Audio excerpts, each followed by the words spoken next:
Welcome, everyone, to Real Estate on the Up, the podcast that takes you behind the scenes of the real estate world in Orlando. I'm your host, Kyle Madoran, and on this show, we're all about pulling back the curtain with the unfiltered truth about real estate. We're not just here to sell houses. We're here to provide concierge-style service because everyone loves being treated like a VIP. This podcast is your go-to resource for transparency, integrity, and the knowledge you need to make smarter real estate decisions. Whether you're a seasoned investor or a first-time homebuyer, we've got you covered. So buckle up and get ready to move up in the world of real estate. It's time for Real Estate on the Up.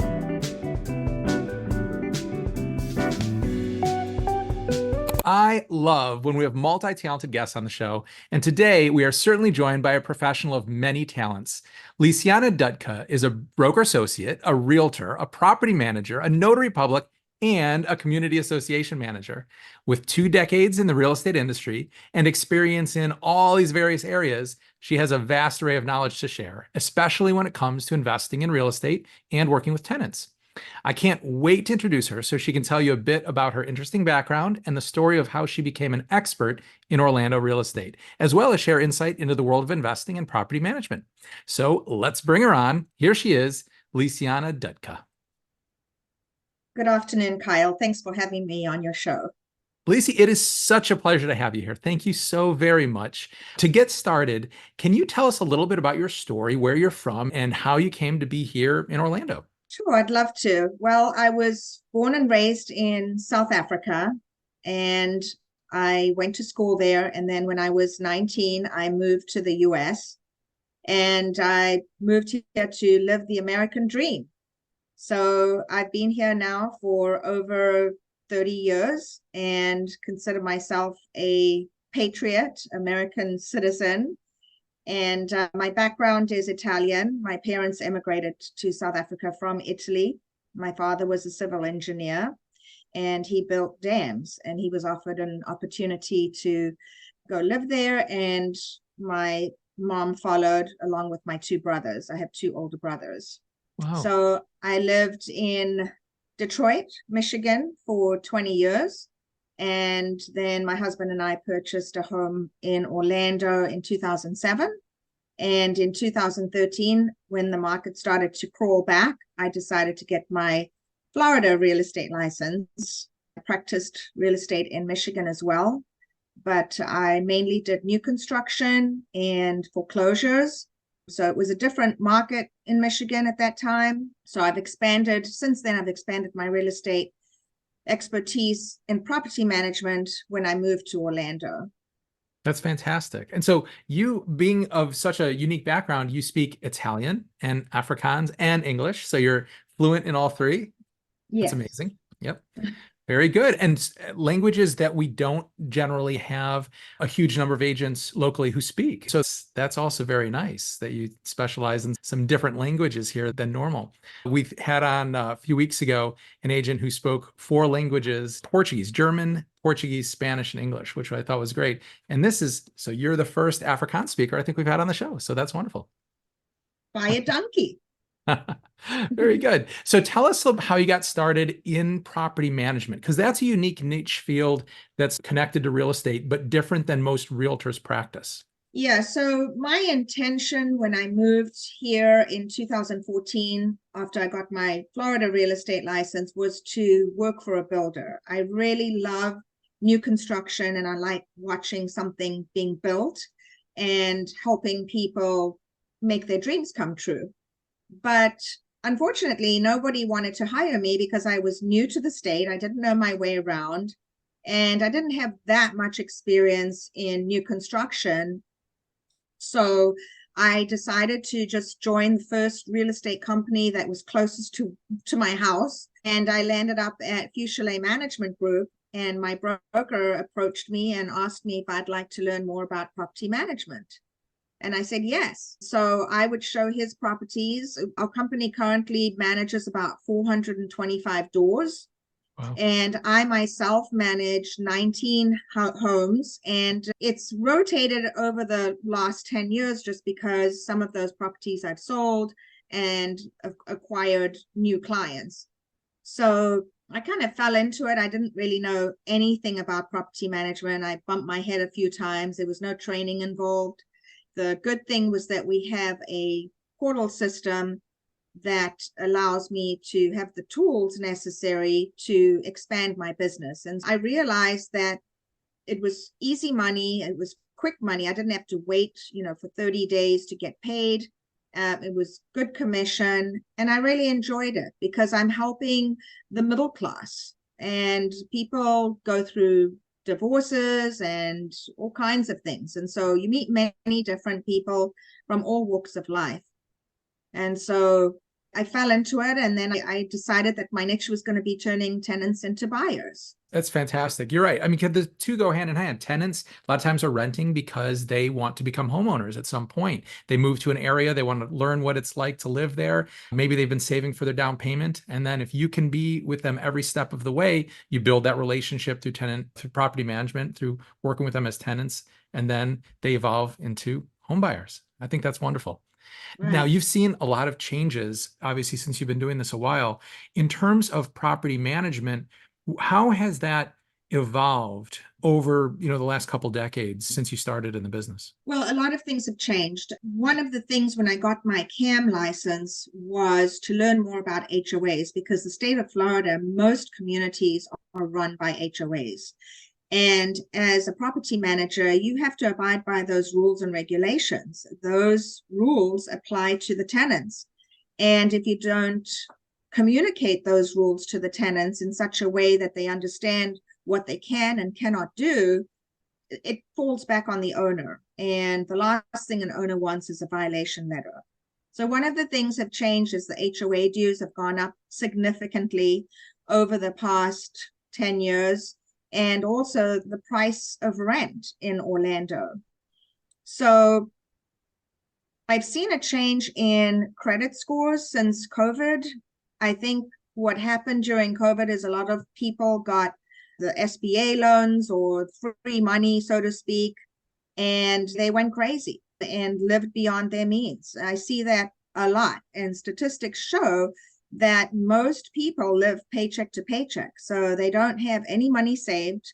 And for them to come up with a double or triple security deposit because of bad credit is almost impossible for most Right. people.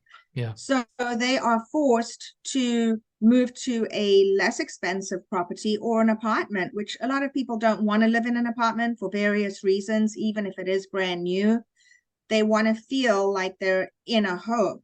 And so that's one of the changes I've seen is the cost going up continuously, and the HOA rules. And then with taxes and insurance, the owner has to sometimes swallow that if they can't pass it on to the tenants. I mean, I'm happy to say that in Orlando area and the surrounding areas, we're not really seeing a huge shift like in other states, but there still is a shift because of the ratios that are now thrown off. And what I mean by that is we have 3 criteria that we look for when we're qualifying prospects. Number 1 is credit criteria, because credit tells you a lot about how a person's living and paying their bills and spending their money. Number 2 is rental history. We look for rental history to see if they have been paying rent on time, if they have looked after the property, did they have issues? And number 3 is their income. So income needs to be 3 times the monthly rent in order to qualify. So if something costs $2,000 a month, they would need to make at least $6,000 to qualify. Well, when the rent goes up to $2,500 and they still make $6,000 a month, that throws the ratio off. Gotcha. Yeah. No, there's a lot of unique things to consider from that perspective of how things are getting more difficult for tenants. And also, obviously, things are more challenging for investors in certain ways as well. And you have the unique perspective of being able to look at both.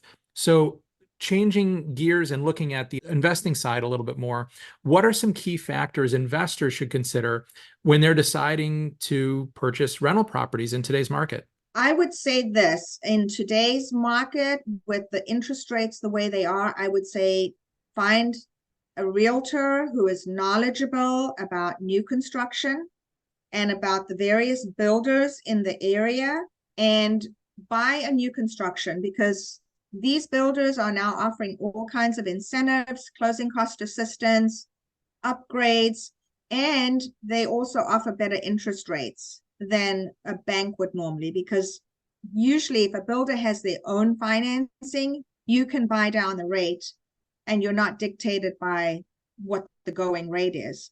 So I've just had experience with a tenant who was trying to buy a new construction with a builder here in Orlando that specializes with first-time home buyers, and the minimum credit score is 620. And because they didn't have that, they could pay a little bit more and buy into the interest rate.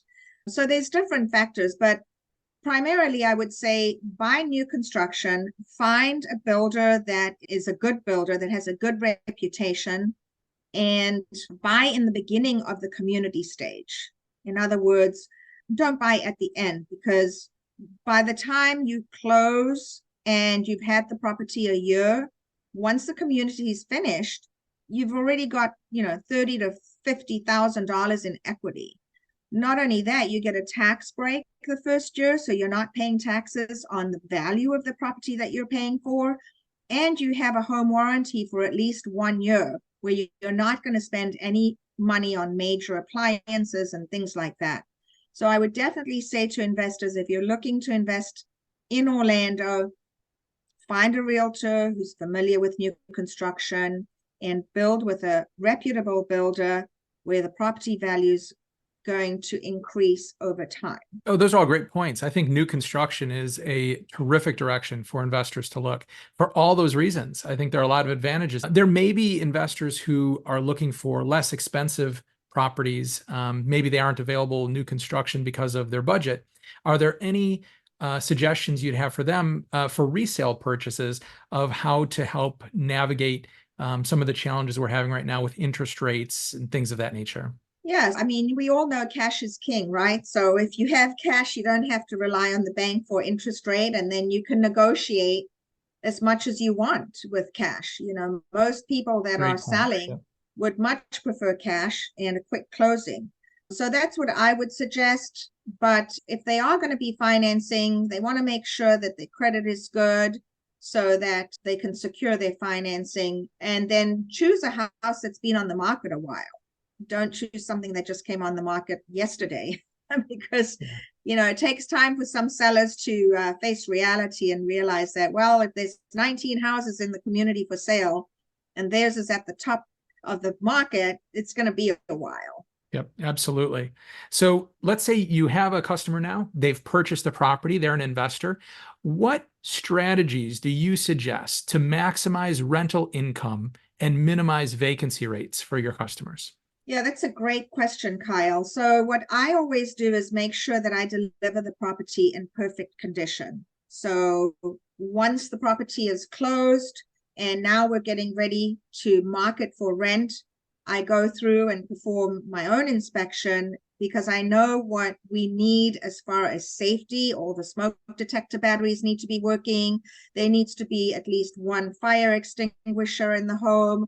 And, appliances need to be in working order, things like that. So when you start out with a property that is rent ready and you put that together with a well-qualified tenant, more often than not, you're going to be able to maximize the rental amount and keep the property in good condition, because most people who have good credit, who qualify for their income, and they have the good rental history, they have a history of taking care of the property. Our company has a portal system in place where they can request service, and we have our own vendors that are ready to go for various things. And depending on the urgency of the matter, we send out someone to fix it. So our lease states that a tenant may not make their own repairs. If it's something minor, they have to get permission from the property manager and things like that. No, I think that's a great point in how the maintenance really will help you, first of all, obtain a great tenant, because they're going to be drawn to properties that are good condition. And if the home's in good condition, it's going to prompt them to want to maintain it that way, to take care of it. And I think that's one of the things I hear a lot from investors they're concerned of is how do we make sure that the tenants don't beat up the property, that the condition of the property doesn't deteriorate during the tenancy. Do you have any other hints or suggestions for investors that have concerns like that? Well, I would say find a good property manager who really cares about what they do. Yeah. Our company, we guarantee eviction.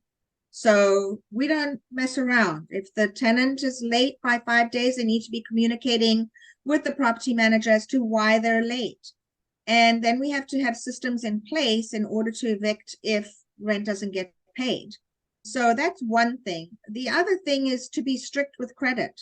My minimum credit score is at least 650 or higher in order to avoid any double security deposit or additional security deposits. And, I look at all three things. And of course, we can't discriminate. And we have to take into account service animals versus pets. That's many different things. So it's important that the investor is working with someone who's experienced, who knows what they're doing, and can deal with people on a very neutral level, but diplomatic, because some people will push you to the brink. We all know that tenants like to get stuff for nothing, and the owners don't want to deal with that. So that's what the property manager is for. The property manager is there to protect the owner's investment. They're not there to protect the tenant. Yeah. That is a great point that, there's always going to be bumps in the road that arise. That's normal, that there is some sort of a challenge. So you as a professional property manager, how do you generally handle disputes between tenants and owners, landlords, and ensure smooth communication continues? Well, I make sure everything is documented, because when you have it in writing, then you have something to fall back on. I'll give you an instance. I had a tenant who I renewed after 1 year, and they were very late on rent many, many months in a row. I do my inspections once every 6 months. And when I requested a time and date to do my inspection, I found that the property was not being taken care of and issued the paperwork to respond. And there was a complaint made about me to HUD. And I went through 6 months of having to defend myself, defend my company, and the owner. The owner had to get involved too, because it was and so this was a false discrimination against me. And luckily it went away because they really couldn't prove anything. The bottom line is this tenant wanted money. And so you have to be calm and take a deep breath if you get hot under the collar, and watch what you say, and also be careful of your surroundings. You don't know if they're videotaping you. So you want to be careful. You have to be careful. It's not an easy job, but it's rewarding when your clients are thankful and appreciative of you. Absolutely. Yeah. No, it's a very interesting segment of the marketplace, and it's essential. I think every investor needs to consider hiring a property manager to help manage their rentals. It's so difficult to do whatever the investor does full time. And then in addition, have to be that landlord as well to take care of all the little hiccups that occur, whether it's maintenance items or questions from the tenant, problems obtaining the payment, things of that nature, and screening, getting the tenant, securing them in the first place, getting them into the property. There's so many ways that a property manager helps. So I think those are some great examples that you gave. Absolutely. Yeah. And I mean, I do tenant placement only as well.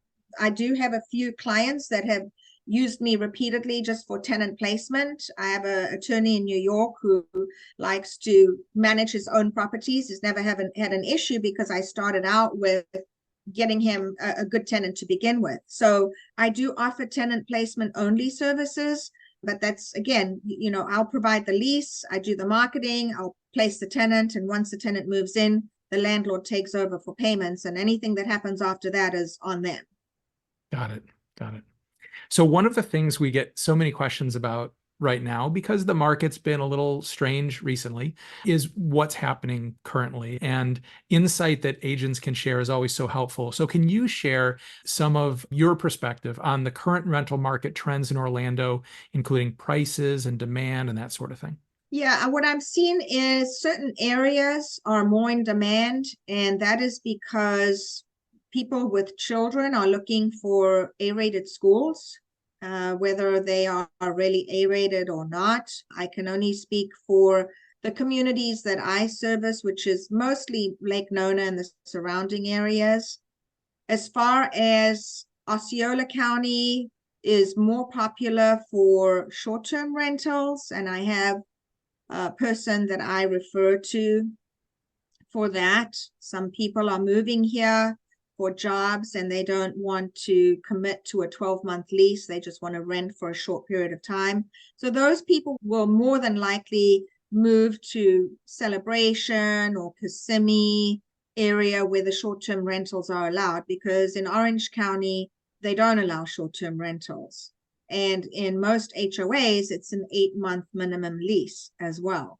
So obviously there's going to be investors and people who break the rules. Even in my community, I have seen short-term rental being advertised, which is definitely not allowed. And if the HOA finds out, the owner will get a violation. Not a good idea, yeah. No, just follow the rules. If you're going to put in a HOA, just follow the rules. And as far as Lake County and, Altamont Springs, Lake Mary, you're finding that people who don't want to be in a crowded area are typically moving more north, just because like the Lake Nona area is getting really crowded right now.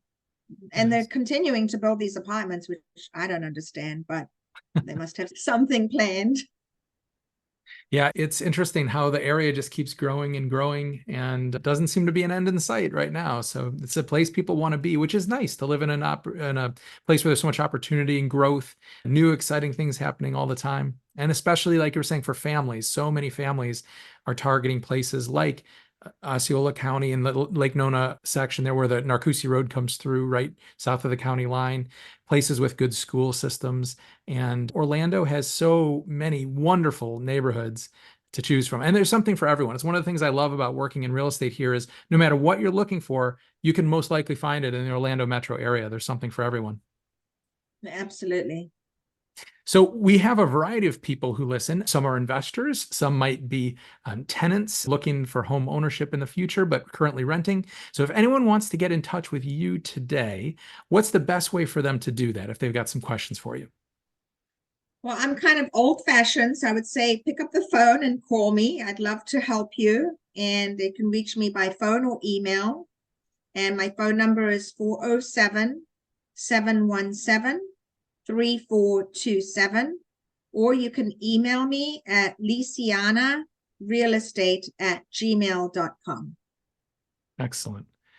Lisi, thank you so much for your time spending with us today. This was great to get insight from a pro into this unique aspect of real estate, and especially important for anyone who's currently renting and investors who are thinking about purchasing an investment property or currently toying with the idea of hiring a property manager. I think this is super helpful. So thank you so much for coming on the show and being with us today. You're very welcome, Kyle. Have a fantastic rest of your week. Thank you. You too. And thank you everyone for tuning in. As we conclude another eye-opening episode of Real Estate on the Up, I want to express my appreciation for joining us. Thank you for being a valuable part of the Real Estate on the Up community. Your time and engagement mean the world, so make sure you subscribe and leave a review. Your real estate goals are my priority, and my team and I are here to provide the personalized attention and service that have earned us high recognition.